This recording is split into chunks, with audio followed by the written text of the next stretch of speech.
أعوذ بالله من الشيطان الرجيم. بسم الله الرحمن الرحيم. الحمد لله رب العالمين. اللهم أغننا بالعلم وزينا بالحلم وأكرمنا بالتقوى وجملنا بالعافية. أحسن وقوفنا بين يديك ولا تخزنا في الدنيا ولا يوم العرض عليك، وهب لنا عملا صالحا نفوز به لديك. والصلاة والسلام على رسولنا الكريم وعلى آله وصحابته الغر الميامين، وبعد. Uvana wa Islam, twongeye kwishinga ku Mana isumba byose, witurinde shitani w'igicibwa, ku izina ry'Imana nyir'impuhwe nyir'ibambe, ishimwe ikuzo ibisingizo byuzuye nta wundi bikwiriye Imana isumba byose.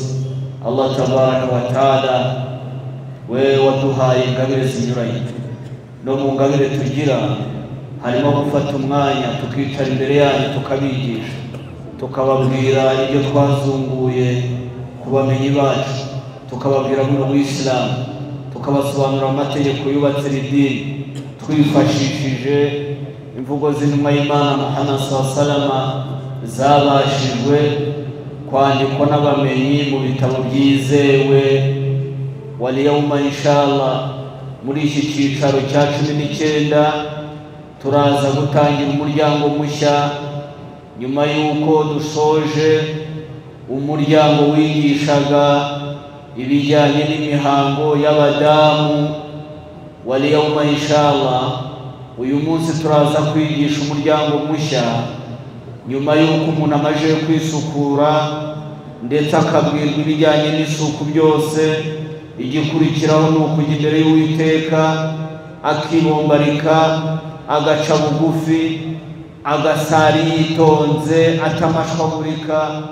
Wa mimma zahara fi awna al-akhirah, na bimwe mu bintu byagaragaye muri iyi minsi ni uko abantu basari badasaye.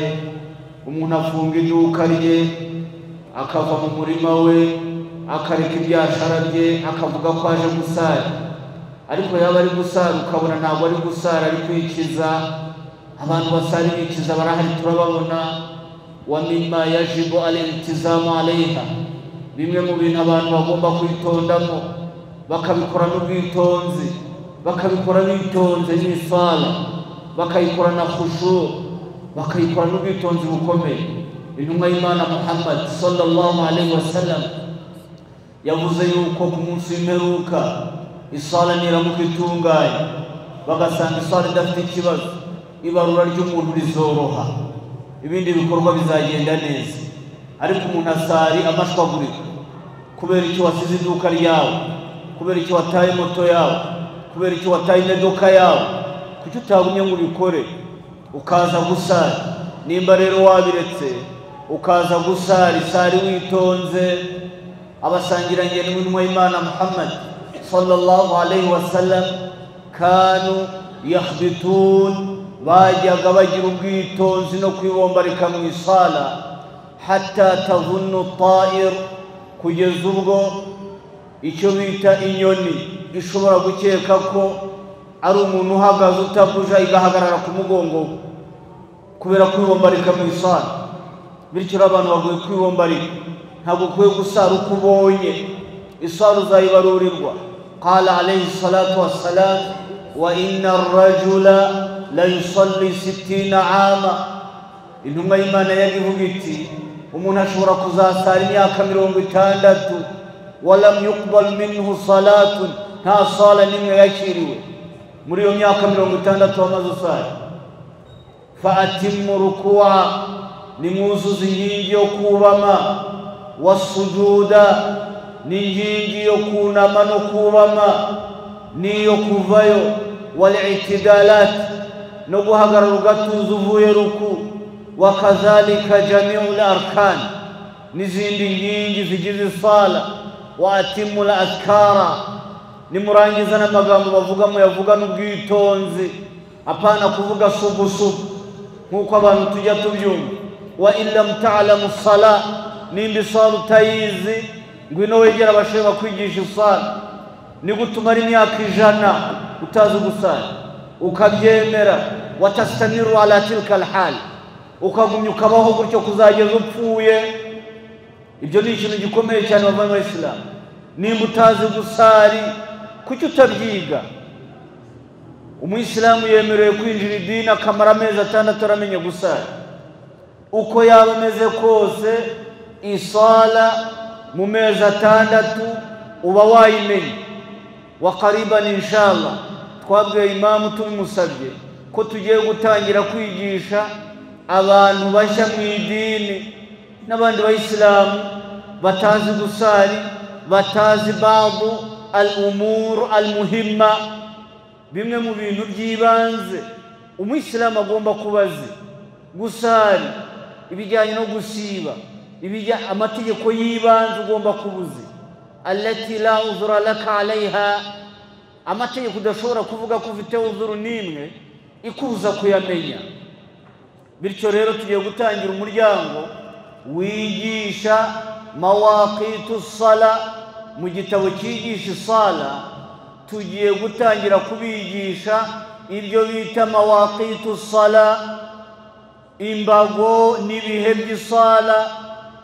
Ijambo mawaqit ubundi bisobanura imbago cyangwa bigasobanura ibihe.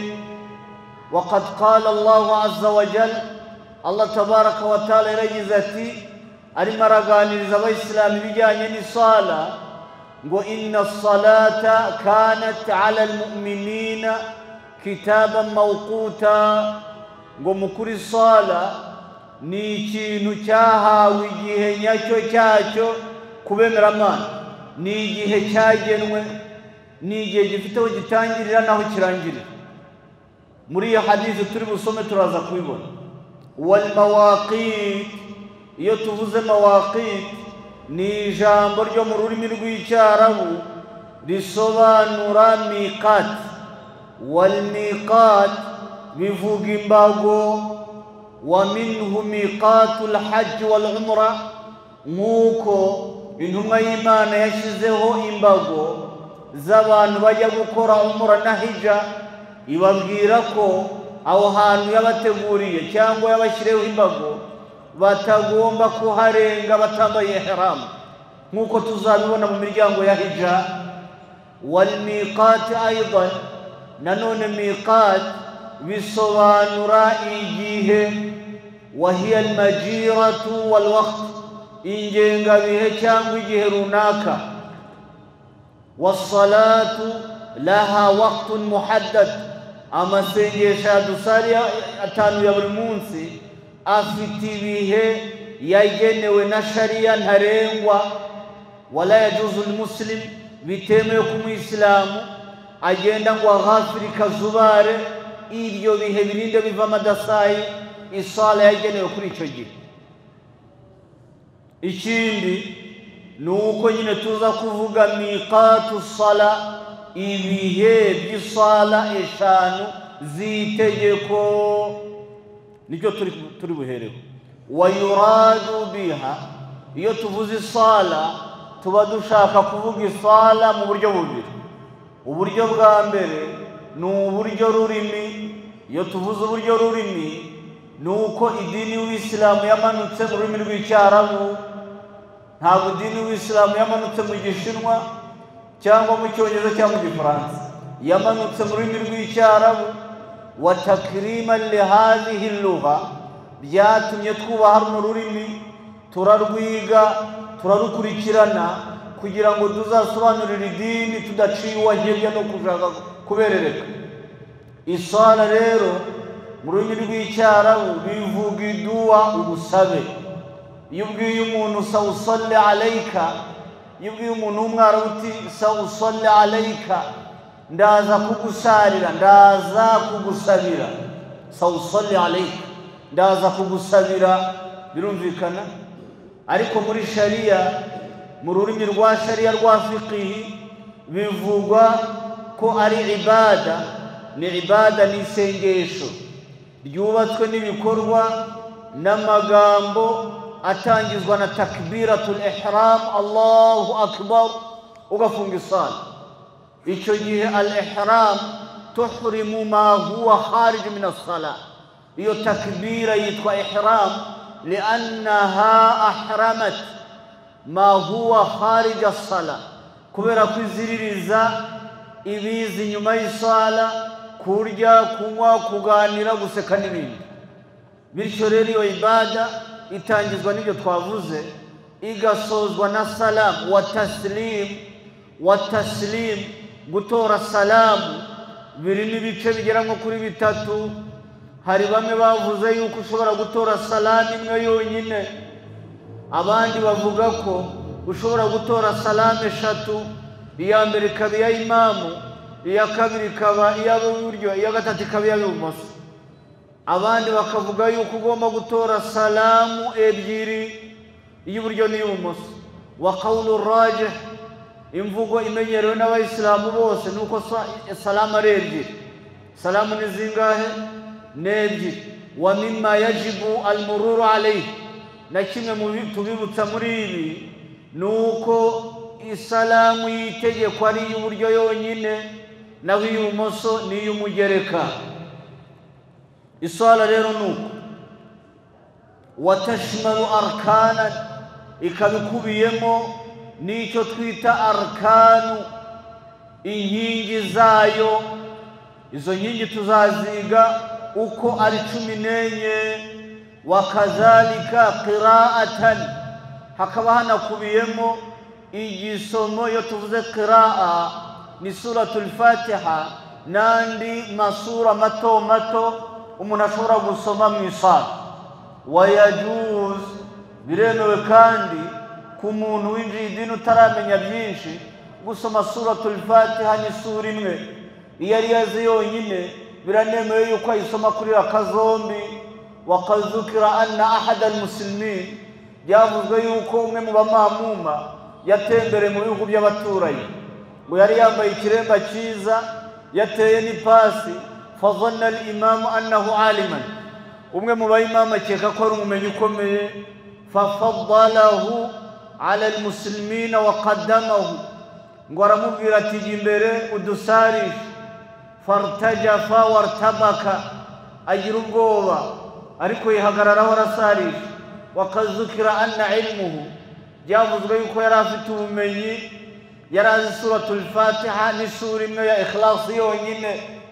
Falamma kanat rak'atul ula, bageze kuri raka ya mbere, ngo nuko arasarisha, ngo amaje gusoma Fatiha, amaje no gusoma suratul Ikhlas, agiye rukwatindayo, ngo amara igihe kinini. Wakana yasalu nafsahu, ngo akajya yibaza ati ko nasomye suratul Fatiha na Ikhlas yonyine nzi, kuri raka ya kabiri ndasoma iki? Ngo nuko atindayo cyane. Ngo bagiye sujudu ya mbere naho atindayo cyane. Iya kabiri ngo asohoka mu isara ibunyonyo, agenda gahoro gahoro atega akamoto. Almuslimun yajibu alayhim, bakwiye kwiga idini yabo, bakamenya iby'ibanze muri ubu Isilamu, wa illa batazamira ngo uwo Muislamu inshallah. Siko bimeze. Bityo rero icyo ugomba kumenya, iyo utazi sura nyinshi kuri raka zose usoma izuzi kabone nubwo yaba ari imwe inshallah. Ikindi kigaragara muri iyi sala ni ikijyanye nuko isala ari inkingi ya mwamba ya kabiri mu nkingi 5 zigize ubwisilamu. Wahiya fardun ayniyun, ni itegeko rireba umuntu ku giti cye, umuyisilamu cyangwa umuyisilamukazi. Balighun aqil, ukuze uciye akenge kandi utari umusazi, ufite ubwenge bukora neza, kubera ko umusazi amategeko nta mureba. Naho hadisi nyirizina ni hadisi ya 45, ni hadisi yakiriwe n'umusangirangendo abayisilamu bazi, yaje yigisha babun ma jaa fi miqati as-sala au mawaqiti as-sala. Yaje yigisha ibihe by'isala ndetse nagaragaza ko isala ku gihe cyayo biri mu bikunditse imbere ya Allah tabaraka wa taala. Iyi hadithi yaturutse kwa Abi Amri ash-Shaybani. Abi Amri ash-Shaybani kana tabi'i, yari mutabi'i. Wasmuhu yitwaga Sa'd ibn Iyas. Yitwaga ngwiki Sa'd ibn Iyas. Qala haddathani, yarajizati haddathani, yaranganiriye. Ijambo haddathani ni kimwe mu bintu byerekana ko hadithi rwose igenda neza mu mujyo wifuzwa. Qala haddathani, yarajizati, yaranganiriye sahibu hadhihi ad-dari, sahibu hadhihi ad-dar, nyiri inzu aitunga urutoki. Wa ashara biyadihi ila dari Abdullah ibn Mas'ud radiyallahu anhu, wakayatunga urutoki inzu Abdullah ibn Mas'ud yaratuyemo. Qala haddathani sahibu hadhihi ad-dar, yarajizati, yaranganiriye nyiri yanzu, avuga Abdullah ibn Mas'ud. Yamubwiye ngo ikirere, yaramubwiye ati qala sa'altu an-nabiy sallallahu alayhi wa sallama, yaramubwiye ati nabajije intumwa y'Imana Muhammad sallallahu alayhi wa sallam. Iyo ucunze neza usanga abasangira ngendo bakundaga kubaza intumwa y'Imana ari bamwe mu basangira ngendo ndetse bari bafite n'ubumenyi bwinshi, ka Abdullah ibn Abbas wa ibn Mas'ud wa ibn Umar wa ghayrihim.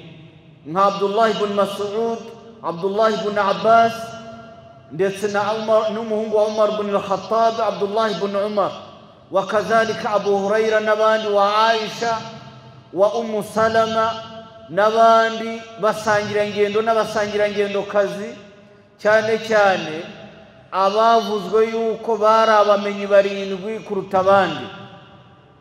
Uyu rero Abdullah ibn Mas'ud ari mu basangira ngendo babazaga intumwa y'Imana cyane.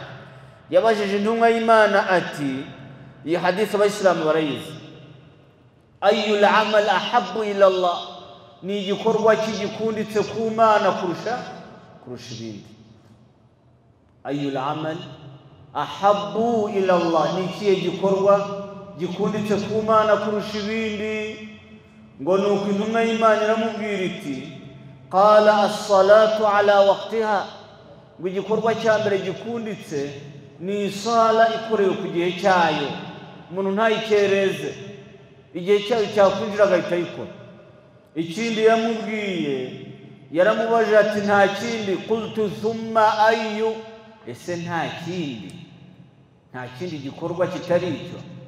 Intumwa y'Imana iramubwira iti birrul walidain, ikindi gikorwa gikunditse ni ukugira neza ababyeyi bombi igihe ukibafite, mu bintu byongera umugisha, wa yazdadu albarakatu, ndetse bikongera no kurama, harimo kugira neza ababyeyi bombi ukibafite, ukabagirira neza, ukabita, ukabazirikana, ukabaha ibyo bakeneye, bakazapfa bakwishimiye. Icyo gihe inshallah Allah azaguha ijuru nugira uruhare mu bindi bikorwa bisigaye. Nuko nguko yaramubwiye ati cya kabiri ni birrul walidain. Wakazukira anna ibn Mas'ud, byavuzwe yuko ibn Mas'ud yari afite umubyeyi umwe, ngo yashakaga kumva intumwa y'Imana ikibivugaho, nuko imusubiza igendeye kuri hali yabajijemo ikibazo. Icya gatatu yamubwiye qultu thumma ay, ese ikindi ni ikihe? Intumwa y'Imana iramubwira iti ikindi ni ikijyanye wal jihad fi sabilillah, kurwana mu nzira y'Imana. Muri icyo gihe byari bigezweho, byari bimwe mu bikorwa by'ishiraniro abantu bose bifuzaga kugaragaramo. Ibyo bikorwa bitatu rero turaza kubisobanura. Qala ibn Mas'ud yaravuze ati haddathani bihinna, yarabimbwiye kugeza ubwo sallallahu alaihi wasallam walau istazadtuhu lazadani, ngo iyo nza kumubwira ngo anyongere yari kunyongera, yari kugira gute? yari kunyongera akambwira n'ibindi. Bityo rero abantu b'Islamu, fakana sahabatu, abasangira ingendo b'intumwa y'Imana iyo bitegereje Imana ibishimire, bagiraga shiddatul hirs, bitaga cyane kumenya ibikorwa byabegereza Uwiteka azza wa jalla. Ikindi ngo bajyaga bakunda kubaza ibyo bikorwa ndetse ibyiza kurusha ibindi ndetse n'ibirusha ibindi iyo bikoze kwegera Allah tabaraka wa taala. Wakanat ajubatuhu sallallahu alayhi wasallam, ibisubizo rero by'intumwa y'Imana byazaga hanini bishingiye kuri hali sa'id, ku kibazo cy'uwabajije na hali ye nuko abayeho n'uburyo abajijemo. Intumwa y'Imana yaramwitegerezaga ikamusubiza bijyanye n'uburyo ibona hali ye ahagaze. Ndetse kandi wahasaba shakhsiyatihi, yanamusubizaga agendeye uko amuzi mu buzima bwe bwa buri munsi nuko uwo muntu ameze. Ikindi lidhalika ajaba ibn Mas'ud, bityo yasubije ibn Mas'ud nawe agendeye kuri hali ye yarazi, amubwira ibikorwa bitatu byiza. Icyambere yamubwiye sala ikorewe ku gihe cyayo. Turaza rero kubona wahaza huwa mahallu shahid, iki nicyo tuza kuganira. Turaza kubona ibihe by'isala. Ikindi amusubiza kugirira neza umubyeyi we nimba mufite. Ikindi amusubiza kujya ku rugamba igihe abishoboye. Icyo gihe ibintu bijyanye n'urugamba byari bimwe mu bintu by'imaraniro by'ishiraniro abayisilamu batatangwaga, kuko ubisilamu bwagombaga kugera kure. Kandi abanzi b'Abayisilamu icyo gihe bari benshi, hari ubwo bateraga intumwa y'Imana ikirwanaho. Bityo rero amma salatu yunha ta'khiruha, bijyanye n'isala bavana b'Abayisilamu kirazira gukereza isala. Umuntu akaba yibereye mu gakawa, natwe turagakunda, isala ikarinda umuca, cyangwa ari mu ipuruju isala ikamuca, cyangwa ari mu bindi bintu ariko bitari ma'zuru shari'an, Ubuyisilamu butemera, bagatora zana bagasari bagahitimu uri muri ibyo bintu. Abayisilamu bakwiye kubaha isala yabo, bakayiha umwanya, bagasari ku gihe isala yashyiriweho. Wala tasma, ntukemere yuko igihe cy'isala kigucika utarasari. Nimba uturanye n'umusigiti ugomba gusarira ku musigiti. Abagabo basarira ku musigiti, ntabwo umugabo asarira mu rugo. Umugore niwe usarira mu rugo ko ajya mu mihango. Ujya mu mihango, kuki usarira mu rugo? Kuki buri munsi usarira mu rugo? Abantu barahari biyemeje kujya basarira mu rugo.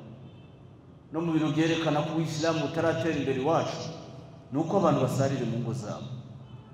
Ubundi ahantu twe twabaye mu bihugu by'Ubuyisilamu bwateye imbere, umuntu wese ukunda idini, urwanira icyubahiro cy'idini, ukunda Ubuyisilamu ntabwo ajya asarira mu rugo.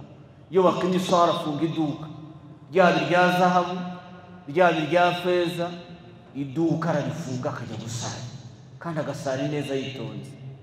Birumvikana abana b'Abayisilamu, nimba koko ukunda Ubuyisilamu funga iduka ujye gusara, parika moto ujye gusara, hagarika imodoka ujye gusara. Abantu bagiye Maka barabizi, iyo batoya azana umujyi urahubangana, abantu bacicikana bajya gusara. Abayisilamu mukunde gusara mu musigiti. Reba Abayisilamu batuye hano, twakwiye kuba dusara tukagera hariya kuri parikingi kuri buri sala, ariko abantu ntabwo basari ku gihe, abandi ntibasarira mu musigiti. Dusabe Allah atworohereze, aduhe gukunda Ubuyisilamu. Wa min alama, mu kimenyetso cyerekana ko ukunda Ubuyisilamu nuko iswali igeze uhungabana ukajya gusara ku musigiti.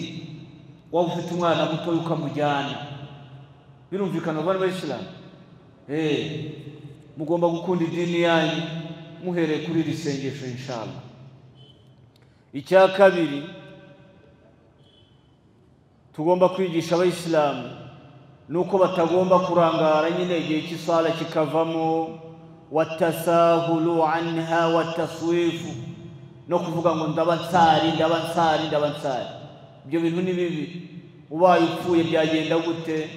wenda iryo sengesho ari ryo ryonyine rizakugirira akamaro inshallah. Ikindi yakul Nabi sallallahu alayhi wa sallam يقول الله عز وجل الله تبارك وتعالى yavuze ibihano bikomeye ko biri kuri babandi basaruko bashatse allazina hum an salatihim sahun. Umuntu sahi n'umuntu usaruko ashatse. Abandi bagafatanya amasengesho, bamwe mu bantu batazi idini tujya twumva basufatanya isengesho amasengesho atanu, kandi buri sengesho Allah yishyira igihe cyaryo. Umuntu agasari kuva fajr kugeza salatul isha, abo barahari birirwa babesha ariko Imana ibayobore nabo. Isali ifite igihe cyayo abantu bagomba gusariraho, ntibakirenze, ntikirangira udasaye isala ku gihe cyayo. Nimba ari fajr ukayisari ku gihe cyayo kandi ku musigiti, nimba ari asr ikagenda gutyo. Siko bimeze inshallah. Ikindi kandi Allah tabaraka wa taala avuga yuko as-sahun basobanuye yuko bisobanuye umuntu ureka igihe cy'isala kigahita ntacyo akora ku bushake, nta mpamvu afite kugeza igihe cy'isala kivuyemo. Uwo muntu ntabwo aba akunda ubuyisilamu by'ukuri, aba afite ikibazo, ntabwo wagakwiye kubyemera. Amma birrul walidayn, naho ibijyanye no kugirira neza ababyeyi ni ukubagirira neza, wal qiyamu bi khidmatihima, ndetse no kubakora serivisi, wa tarki uquqihima, no kwirinda kubasuzugura no kubimyoza. Fa salatu haqqullah, bityo rero isala ni ukuri kw'Imana, ni ukuri mukuri Imana Allah tabaraka wa taala kugomba. Wa haqqul walidayn, kandi ukuri kw'Imana guturanye n'ukuri kukugira neza ababyeyi. Yati bada haqqillahi azza wa jalla, kugira neza ababyeyi biza bifatanye no guzuza ukuri kwa Allah tabaraka wa taala. Bityo rero uzasanga muri Qur'ani Allah yavuze ngo wa'budullaha wa la tushriku bihi shay'a, garagira Imana yonyine. Wa bil walidaini ihsana, nurangiza ugirire neza ababyeyi bawe bombi. Ni ukuvuga ko ibyo bintu biza bihekanye, kimwe ntabwo kiruta nako gisiga ikindi, birarutana ariko kimwe ntigisiga ikindi. Wa yaqulu Allahu azza wa jalla, Imana ivuga ngo iki? Wa anishkuru li wa liwalidayya. Uwo yari Sulaiman alayhi salam, Allah tabaraka wa taala yamutegetse gushimira Allah ndetse no kugirira neza ababyeyi be. Yari afite umubyeyi we Dawud alayhi salam, n'izindi ntumwa Allah yagiye azibibwira. Amma al-jihad, naho icyo twavuze kijyanye na jihadi, fakana min hubbil a'mal anazaka, muri icyo gihe byari bimwe mu bikorwa bikunditse. Wakazakara ahlul ilm, abamenyi kandi bavuze ko anna hadhihi thalatha, kibi bikorwa bitatu mbabwiye intumwa y'Imana Muhammad sallallahu alayhi wa sallam yaganiriye Ibn Mas'ud ngo ni ibikorwa annaha afdalul a'mal ba'da al-iman, ni ibikorwa bikunditse nyuma yo kwemera. Umuntu yinjiye uw'Islamu akemera Imana, akemera intumwa, akabyatura, mu kintu cya mbere Allah tabaraka wa taala mukorera ni igiki? Nuko muri kadamuha yajubu ma qablahu, ibibi yakoze arabisiga akabikuraho, ibyiza akabikomerezaho. Icyapa birakora agomba gusari, agomba kwiga gusara akagaragira Imana.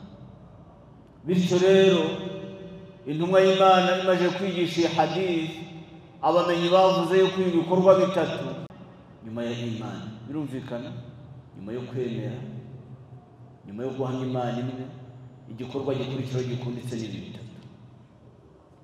Ndetse kandi faman, ko wa wundi wamajije kubona ko isala ari ngombwa, okay, cyangwa wa wundi dayya salata, wa wundi utakaza isala ku bushake, allati hiya imaduddin abizi neza ko isala ni imaduddin.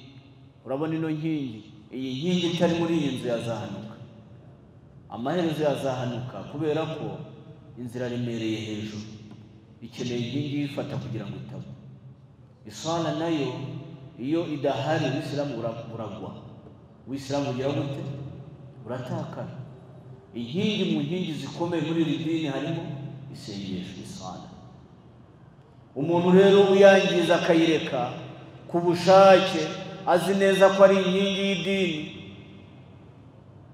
bifadilatiha, azi ibyiza byayo, kana lighairiha ashadda tadyi'an, uwo muntu kwangiza andi mahame yubatse idini biroroshye. Umuntu udasari nta bintu adakora. Muzaba rero abantu badasari, abantu baretse isala bakayimuka, nta byaha badakora, bigeraho ntibagire n'isoni, bagakora ibintu biteye isoni. Qala Allahu azza wa jalla, Allah yaravuze ngo inna salata tanha 'anil fahsha'i wal munkar. Isala nyayo amaherezo kuvana kukejo, ukareka ibibi, ukareka ibyaha, ukagera kugahinduka biiznillah. Ariko umuntu udasari hari ibintu bita mafhumul mukhalafa au mafhumul mukhalafa, kumva aya warangiza ukayicurika. Bisobanuye ko umuntu usari byanze bikunze inshallah azava ku bibi no kubiteye iki isoni. Ubwo udasari azagira ate? Azazanirwe mu mujyi, no kuvuga n'ibyo adakora atarakora azabikora. Wabyumvisha? Nubona mu buzima bwawe waretse isala, menya yuko uri kwerekezaho Allah azaguteraho kashe ku mutima wawe, ukageraho ukumva ntacyo gitinya, ibintu byose bikaba halalun alayka. Qala ahadul ulama, bamwe mu bamenyi baravuze ngo wa min akhtar ma yakunu ala al-muslim, na bimwe mu bintu biri danger ku muntu, an yastawi al-halal wal haram bayna aynayhi, nukuba halal na haramu mu maso ye abona biresha. Wala yakhsha Allah, ntatinya Imana. Wa yakhtalitu al-hablu bin-nabil, akavanga amasaka n'amasakaramentu, niko babivuga mu Kinyarwanda. Ibintu byose akabona byemewe, ndetse wanamubwira ko ikintu ari haramu akazamura agatera kayoye. Wa minhum, na bamwe mu bantu bakijijwe na zariba, iyo umwegere ukamubwira ati ibintu ko ari haramu urabibona ute? Urashaka kuzarinda upfa ufata riba kandi maskini aranakize, ntago afite ubwoba bw'ubuzima, atangira kukubwira yuko nta kundi byagenda. Abantu nk'abo barahari. Isala rero ni ngombwa, ugomba kuyikora kugira ngo Allah azakunusure, akuvane mu rwego rumwe akujyane mu rundi mu kwemera. Wa yuthbitu imanaka, ku bushobozi bwe imani yawe azayihe thabati. Iyo bitagenze gutyo birangira urorongotanye utaniye burundu. Wa yastawi al-halal wal haram bayna aynayka, haramu na halal ukabona biraresha mu maso yawe. Allah turinde kugera muri urwo rwego. Bityo rero umuntu wangiza isala azi ibyiza byayo n'urwego rwayo, andi mahame y'idini kuyangiza biroroha cyane. Ikindi twavuga, wa ashadda tahawunan wa anna man taraka birra alwalidain, na wa wundi ureka kugira neza ababyeyi akabagirira nabi, akabicisha inzara bakarinda bapfa bamuvuma, fahuwa ashadda tarkan lihadhihi lighayriha min huquq an-nas. Uwo ntabwo atinya no kwanjama no kwadukira amahame n'uburenganzira bw'abantu bandi. Umuntu utagira neza umubyeyi nta wundi azagira neza. Uwo ni umubyeyi yitwa n'inzara, akarara inzara uhari, ufite amafaranga Allah yarakunemesheje, sinzi undi muntu uzagirira neza. Nituvuga ni sadaka we ntabwo uzayitanga. Waqad kana Rasul sallallahu alayhi wa sallam intumwa y'Imana yigishije ko ineza ihera ku bantu bawe bo mu rugo. Waqad jaa ahadu sahabiyi aljalil, umwe mu basangira ngendo yaraje aramubwira ati ya Rasulallah, inni ara an aj'ala tirhaba fi nafaqatin aw fi sadaqatin, ati ndabona umurima wanjye witende nawuzana nkawutangamo isadaka. Faqala lahu sallallahu alayhi wa sallam, intumwa y'Imana iramubwira iti inni ara an taj'alahu min al-aqrabin hatta la ya'tuna bimas'alatin ba'da mautik, nje ndabona umurima wawe wawuha abantu biwawe kwanza kugira ngo utazatabaruka bagasigara bateza akaboko.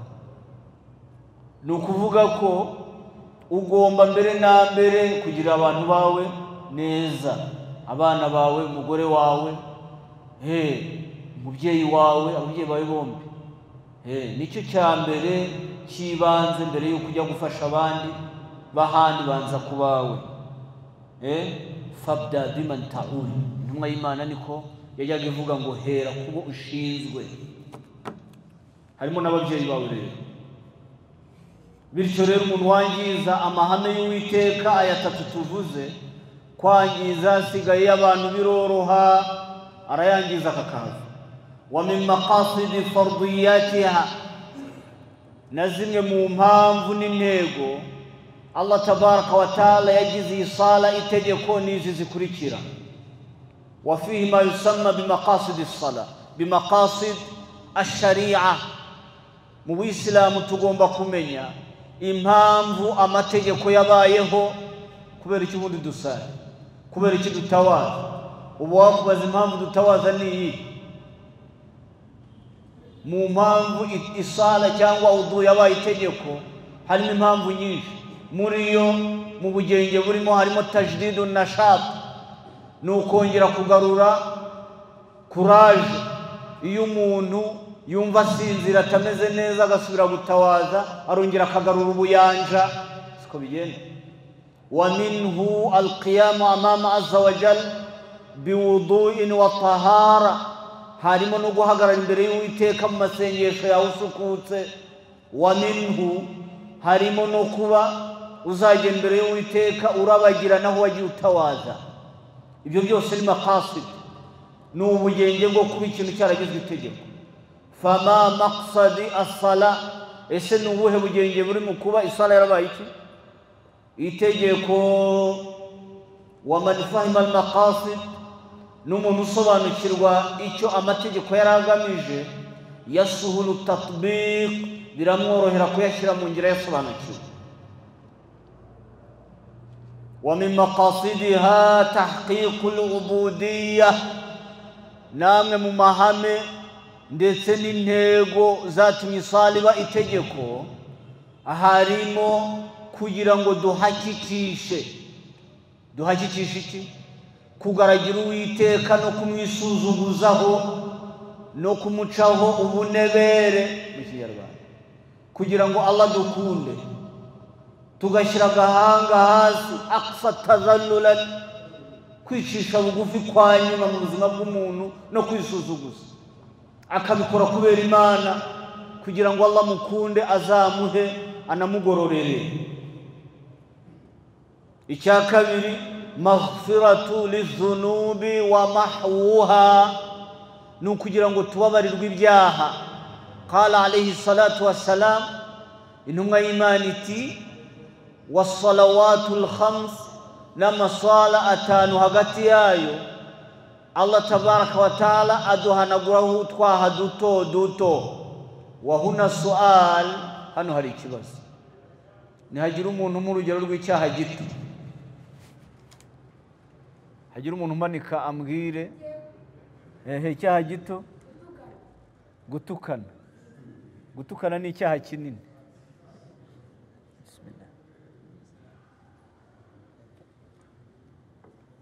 Icyaha gitoya, hagira umuntu umbwira icyaha gito gikurwaho no gutawaza.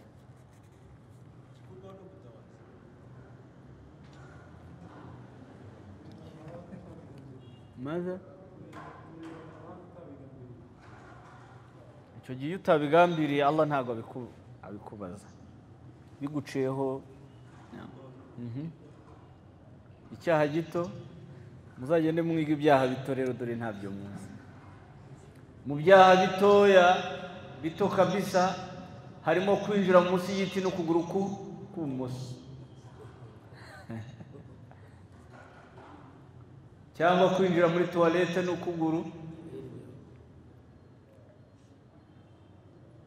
Hari abandi bamenye bavuze no kureba imiziki ariko ulama usalaf barabyanze bavuze ko kureba imiziki ari icyaha kinini kuko gifite dalili thabit no kuyumva gifite dalili iri thabit n'ibindi.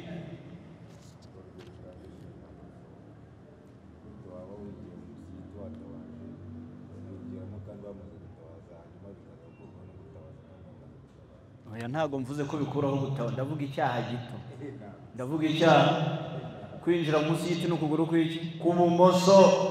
Iftaha udhunayk fungura amatwi yawe inshallah. Ikindi annahyu 'anil fahsha'i wal munkari muzindi ntego zatumye isali itegeko harimo kubuza abantu ibibi n'ibiteye isoni kubera isala bakora nkuko nabibabwiye.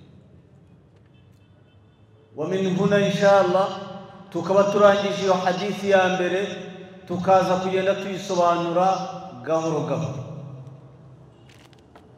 Naho hadithi ya 46 ni hadithi yaturutse kwa Aisha Imani mwishimire yaragize ati laqad kana Rasulullah sallallahu alaihi wasallam yusalli al-fajr.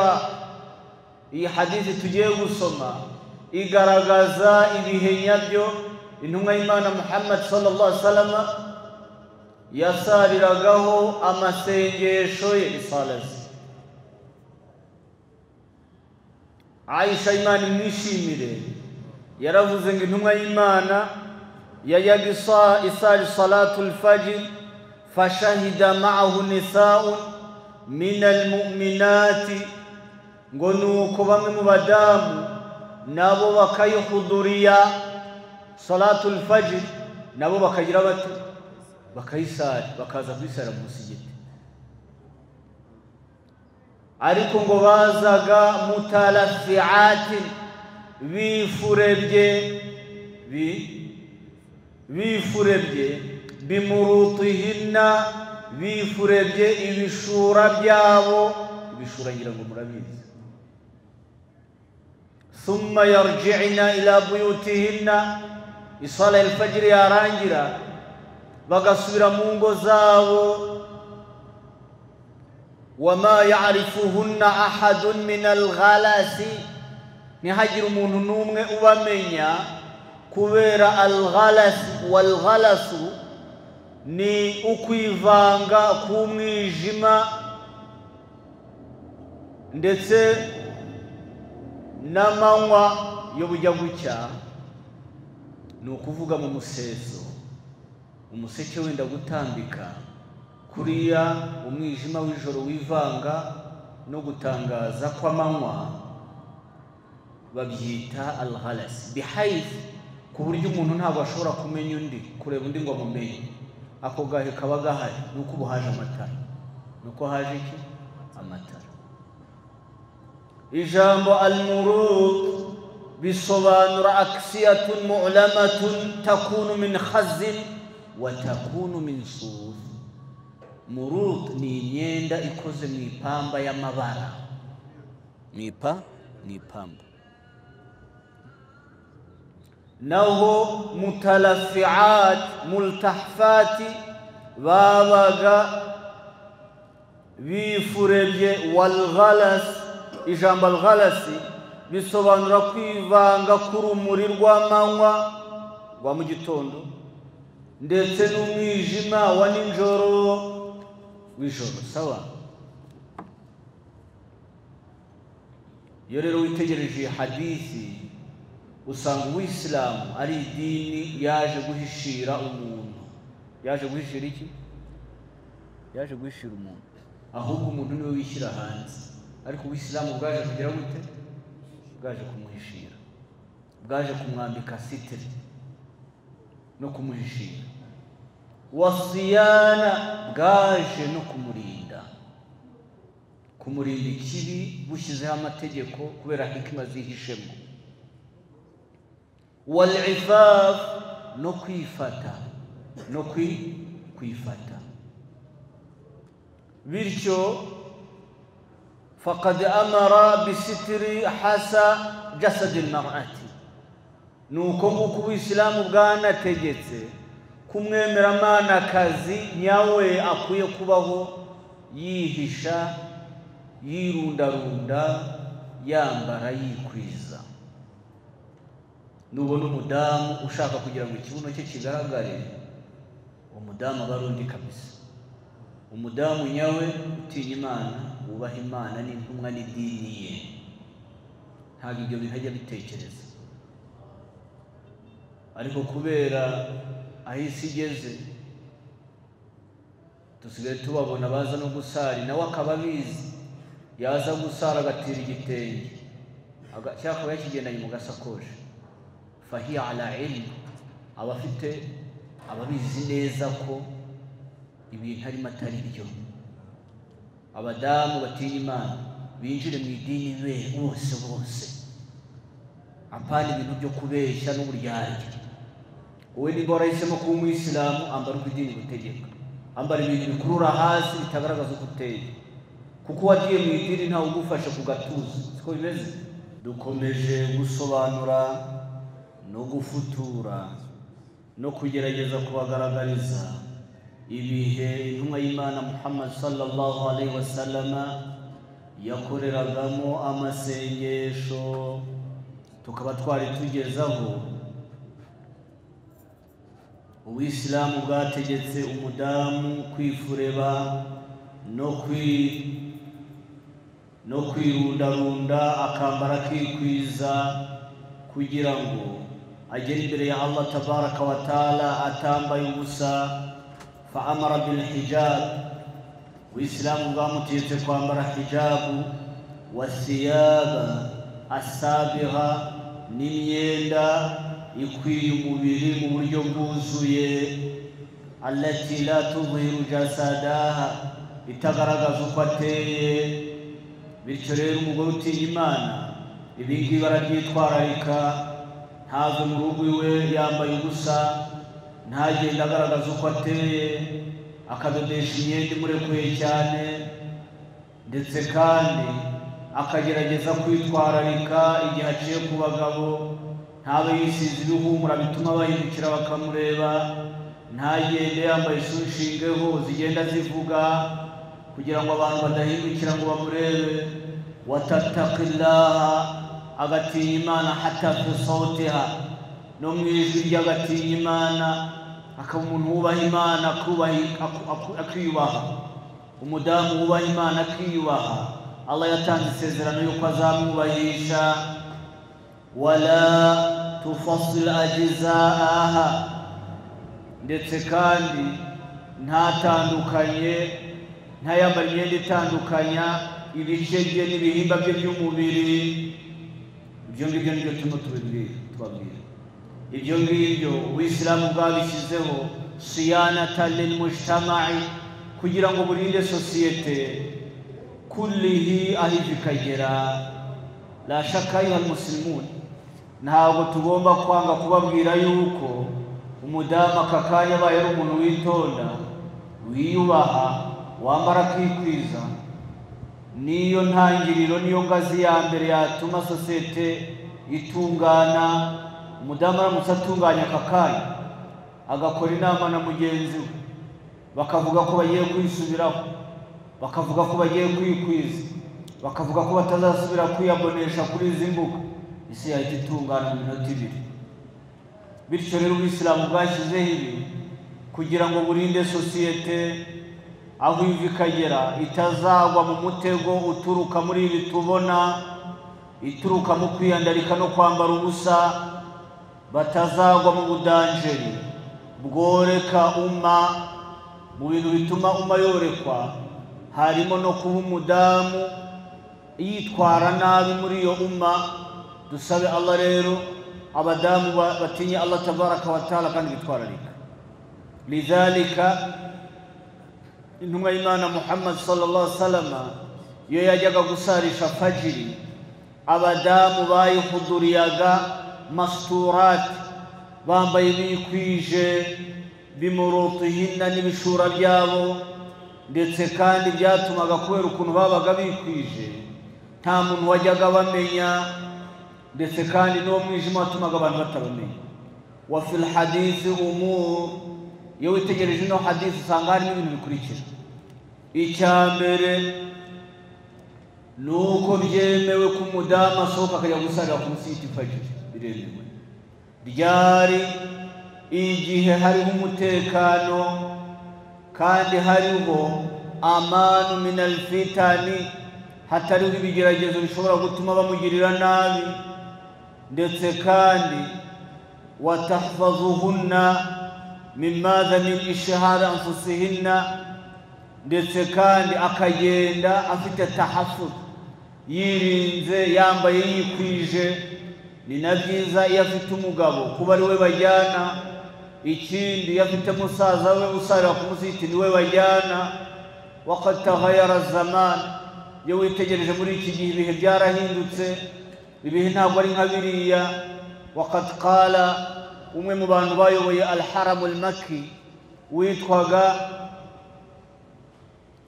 ndamwibagiwe, ariko yavuze yuko bamwitaga al-imam al-Juwayni, Abul Maali al-Juwayni, Abul Maali al-Juwayni, yitwaga Abul Maali al-Juwayni. Bivugwa yuko yapfuye mu mwaka w'igihumbi kimwe magana ane mirongo irindwi n'ibindi. Waqad kana yaqul, yajyaga avuga ngo lifisudani zamani faqad asbaha amru niqab lazima, ngo kubera ko igihe cyamaje kwangirika kwambara niqab ku bagore babo icyo gihe yabonaga ari ngombwa. Fakaifa bizamani, ngo bimeze bite mu gihe cyacu? Ibyo rero nuko agomba gusohoka ariko ari kumwe n'uwo bajyanye, bitewe n'ibihe turimo, bitewe n'ibihe turimo. Ikindi mubadaratu rujuu ila albuyut, kandi akihuta agaruka mu rugo igihe yagiye gusari akasoza sala. Icyo cyumvikanye. Mashallah. Amma alhadithu as-sabi', naho hadithi ya sabi wal arba'un ya 47 muri iki gitabo Umdatul Ahkam cya Abdul Ghani al-Maqdisi. Hadithi ya 47 yaturutse kwa Jabir mwene Abdullah, Imana imwishimirewe na se. Qala, yaragize ati kana an-nabiy sallallahu alaihi wasallam yusalli adh-dhuhra, intumwa y'Imana yajyaga isari salatu zuhur bil hajira. Ijambo al-hajira yayisaraga bil hajira, ahariho ubushyuhe bukabije, izuba ryaka cyane. Ni ukuvuga mu masaha ya adhuhur izuba mu Barabu bari kazi. Bakazukira anna ko bigera ubwo bakura n'abantu mu muhanda nk'abasazi n'abandi. Ngo intumwa y'Imana yagisari adhuhur izuba rimaje gukara, wal asra washamsu naqiyatun, ngo nuko agasari salatu al-asri izuba rimajije kugabanya ubukana. Kugabanya iki? Ubukana. Rimaje koroha no kugabanya icyo bita sata'atuha, amareyo yaryo. Birumvikana ibyo ni ibihe bajyaga bareberaho, bamenyeragaho amasengesho. Nuko intumwa y'Imana yagisari yasaraga salatu zuhur izuba rimaje gukara mu masaha ya saa 6:30, agasari salatu al-asr izuba rimaje kugenda ricika intege, ngo ryoroshye, riri naqiyun khalisa, rimaje koroha, rimaje kugabanya ubukana. والمغرب إذا وجبت العشاء إذا وجبت وقصار صلاة المغرب إذا وجبت إجاب وجوب الشمس بصبانرا غاب غيابة وغيابة الشمس iyo bavuze mu cyarabu ngo wajabati shamsu baba bashaka kuvuga ko izuba ryarenze izuba ryagize ryarenze ntabwo wujubu igihe cyose bisobanura itegeko icyarabu kirakize gisobanura ibintu byinshi wajabati shamsu izuba ryarenze ghabat ghiyabatan ikindi wal maghriba idha ghabat yasaraga salatu al maghrib izuba rimaje kurenga neza turaza kubisobanura wal ashau ahyanan wa ahyana idha ra'ahum ijtama'u ajjala wa idha ra'ahum abta'u akhara was-subuhu ngo kandi salatu al-isha yayisarishaga abasangira ngendo bitewe nuko abona bahari iyo yabonaga ari benshi bahari yasoboraga kuyihutisha akayisari baada muhayyab ash-shafaq al-ahmar ikirere cy'umutuku kimaje kubura icyo gihe isha bayinjiyemo imam ashaka abona hari jama ifatika yasarisha salatu al-isha hasaba taharri tugendeye kuri izi ngenga bihe gakondo zitagendera ku byuma by'abazungu ngo kandi yabonaga abasangira ngendo batinze nabwo yarayikerezaga yagiraga gute yarayikerezaga wasubuhu na salatul fajr kana nabi sallallahu alaihi wasallam yusalliha bi ghalasin ngo yayisaraga ubwo urumuri rw'amanywa rwabaga rwivanze n'umwijima w'ijoro wal ghalas twabisobanuye ni igihe amanywa agiye gutangaza ndetse kandi urumuri rwayo rwivanze n'umwijima w'ijoro wahamish alhadith yo witegereje no hadithi igaragaza ko intumwa y'Imana Muhammad sallallahu alaihi wasallam yasaraga amasengesho mu bihe byayo twamaje kuvuga ruguru wa muhafazatu ala arkaniha wa sunaniha inagaragaza ko abantu bakwiye kwitwararika kuri ibi bihe ndetse bagakora isala bitonze bashingiye kuri arkanuha ku nkingi z'isala wa sunanuha n'imigenzi igaragara mu isala wa adabuha wa waqtuha bakanitwararika ingeso zayo ndetse n'ibihe byayo waqad zakara aw zukira byavuzwe yuko umwe mu bantu witwaga al-Hajjaj ibn Yusuf as-Saqafiyya aw Saqafi umwe mu bantu bayoboye uIslam muri dawla Umayya dawla Umayya ni igihugu cy'aba-Umawi cyayobowe cyahanzwe na Amirul Mu'minin w'icyo gihe witwaga Muawiya ibn Abi Sufyan abayisilamu baramuzi akaba yarayoboye nyuma ya Ali ibn Abi Talib nyuma y'ibibazo byabaye niwe wafashe arsh al-bilad arayobora ubwo buyobozi rero bwabaye ubuyobozi bw'uruhererekane kugeza ubwo haje kujyaho uwitwaga Abdul Malik ibn Marwan al-Umawi falamma tawalla arsh al-bilad amaje kugera ku buyobozi yabanje walla yahaye ubuyobozi umugabo witwaga Hajjaj ibn Yusuf al-Thaqafi bavuga yuko yari umugabo utuje utaragiraga amagambo menshi wakana sharsan ariko yagiraga amahane cyane ngo nuko amaje kumushyira ku ntebe mbere na mbere yamwohereje kuba waliyan ala al-Madina kugenda akaba wali w'Madina wa qabla hadha mbere yaho nanone nyuma yaho yamugize waliyan ala ahli al-Iraq yamugize umuyobozi w'abantu bo muri Iraq. Abantu bo muri Iraq buriya kuva kera bari abantu bagoye, bari abantu bafite ibibazo byinshi, bari abantu bashaka kwitwara nk'abana b'Isiraheli, bashakaga kunanirana, ngo nuko abona uwo mugabo ari ubakwiye kubashyira ku murongo no kubakubita ikiboko. Fajaa wa khataba alayhi, ngo nuko araza abaha khutuba, arababwira ati inna amira almu'minina wallani alaykum, atamiru almu'minina yampaye inshingano zo kubayobora, ngo kandi kayanambwiye yuko wa atani sayfaini, kandi yampaye inkota ebyiri, sayfu rahma, inkota y'impuhwe, wa sayfu al'azab wa niqma, n'inkota y'ibihano kubigira nabi. Amma sayfu rahma faqad saqata minni fi tariq, nawe inkota y'impuhwe yatakaye mu muhanda nayo nazanye. Wa amma sayfu al'azab wa niqma, nayo inkota y'ibihano no kubahana dore ndayifite ahita nayikurayo arayibereka.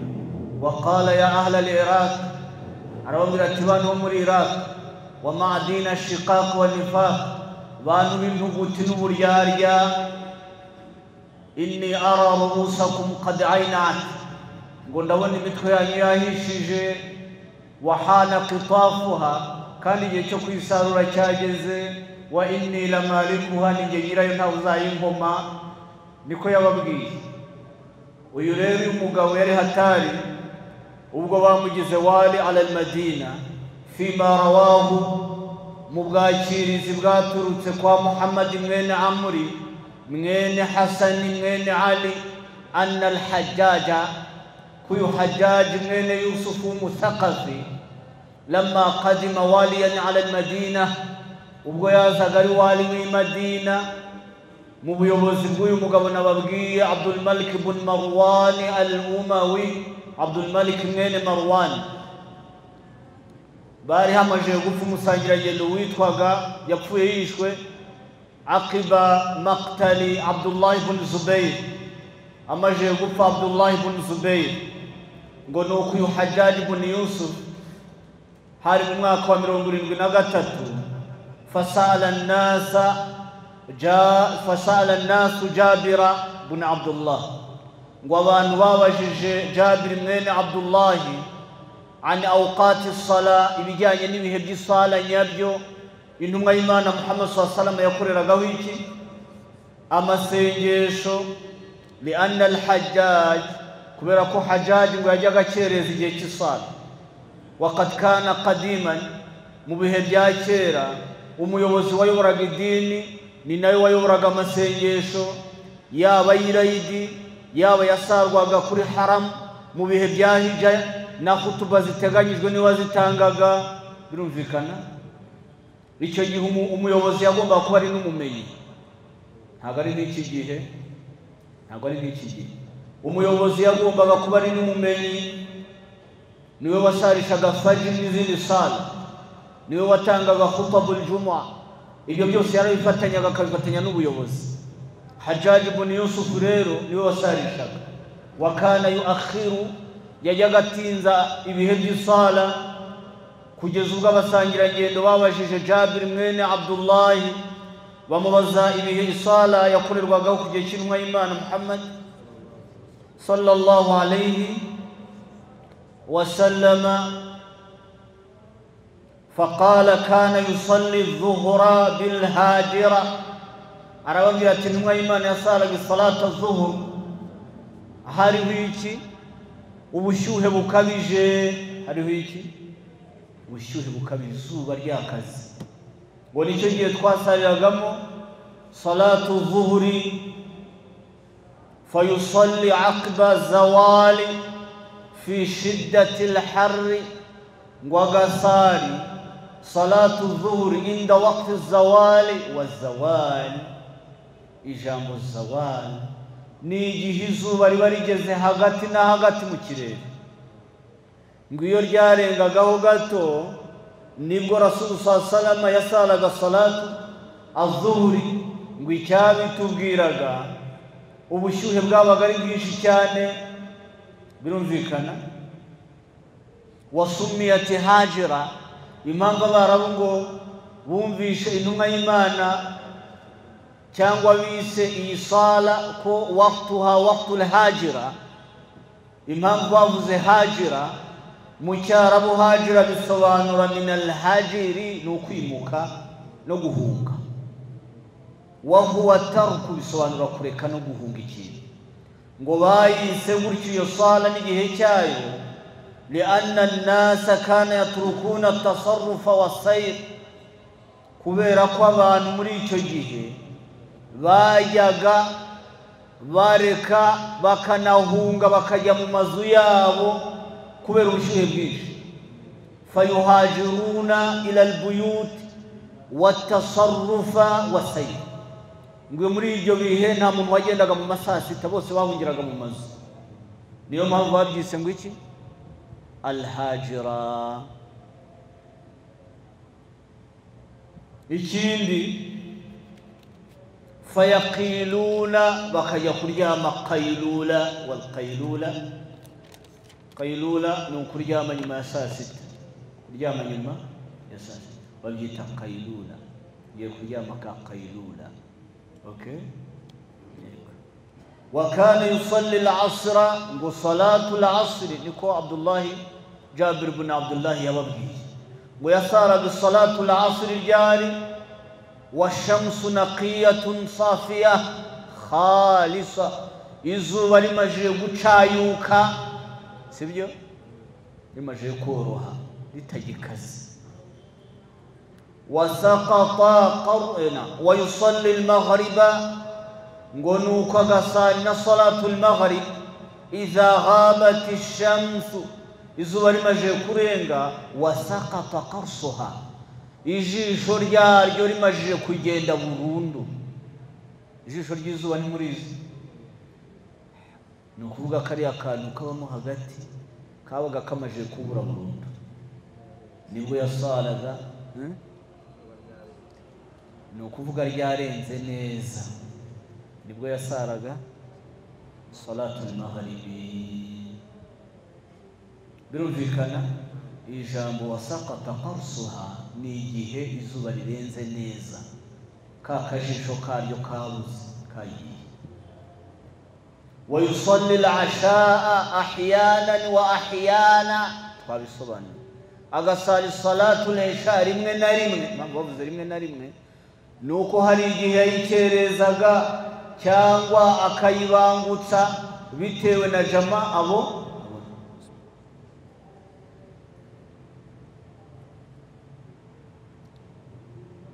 Birumvikana iyo yabonaga jama ari nyinshi yarayihutishaga. Wayajuzu bil imam ko ashobora kwihutisha salatu al-maghrib idha ittafaqa ma al-muslimin, abyumvikanye n'abayisilamu. Ariko salatu al-isha icyo cyumvikanye, sibyo? Wakazakara Sheikh al-Bassam, Sheikh al-Bassam yavuze ko anna al-murada bil-ghurub, kwikigamije muri ghurubu ni ghurubu qarsu ash-shamsi, ni ukura kw'izuba burundu.